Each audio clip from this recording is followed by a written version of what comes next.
Hey everybody, it's Jim. One of the things that's been really difficult for me as a writer is living with the fact that my skills develop at different speeds. I have gotten far better at recognizing the problems in my writing than I have at solving those problems. And I want to be clear, grief is not a problem to be solved. I hope we can all agree on that. It's an experience that we have, it's a relationship that we form. At the same time, as a writer, it's frustrating and even depressing at times to be better at seeing the problems than solving the problems, because it feels like the problems are multiplying, they're everywhere, and I don't know how to fix them all.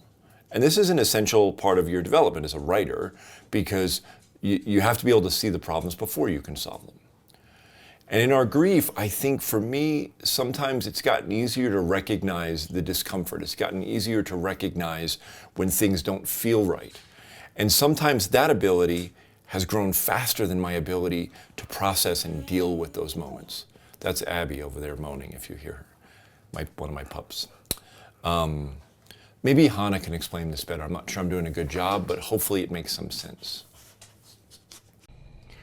Where I see this concept that Jim is speaking about show up most often is for bereaved who are beyond the initial acute period of grief.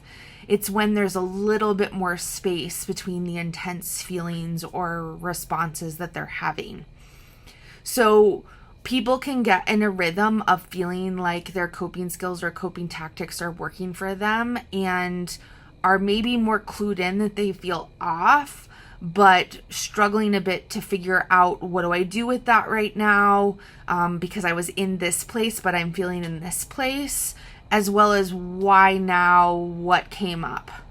I think also people still really wish that the process looked something like this, more linear, but it really does look like something like this.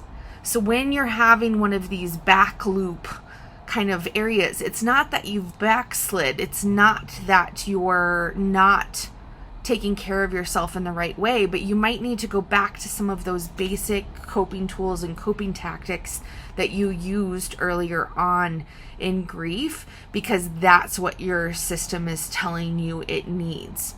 Usually doesn't last as long in those ongoing periods, but like that's a helpful thing to tether you back to. Go back to the basics.